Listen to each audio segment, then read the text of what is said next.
ప్రియమైన సహోదరి సహోదరుడా, ఈరోజు మనం చూసిన వాక్యాలు దేవుని సృష్టి యొక్క మూడవ దినమునకు సంబంధించినది. దేవుడు ఆజ్ఞాపించినప్పుడు ఆరిన నేల కనపడునట్లు నీరు ఒకచోట నిలిచిపోవునుగాక అని చెప్పిన మాట వెంటనే నెరవేరింది. ఆ క్షణంలోని భూమి, సముద్రం స్పష్టంగా వేరయ్యాయి. ఈ దృశ్యం మనకు ఒక గొప్ప ఆత్మీయ సత్యాన్ని నేర్పుతుంది. దేవుడు మాట్లాడినప్పుడు ప్రకృతి సైతం ఆయన ఆజ్ఞకు లోబడింది.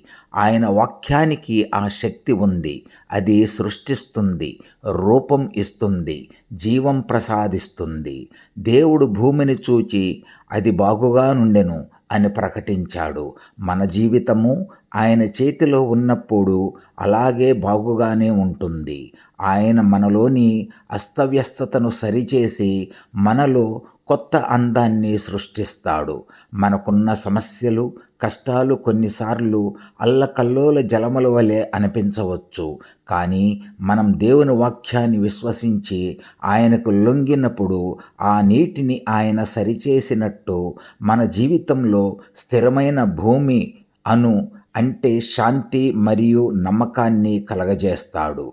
అందువలన ఈ వాక్యం మనకి గుర్తు చేస్తుంది ఏమనగా, దేవుని ఆజ్ఞలో శక్తి ఉంది. ఆయన సృష్టి సుందరము, ఆయన సంకల్పం పరిపూర్ణము. మనం కూడా ఆయన చిత్త ప్రకారముగా నడుచుకుంటే మన జీవితం ఆయన కంటికి బాగుగానే కనపడుతుంది. ఆమేన్.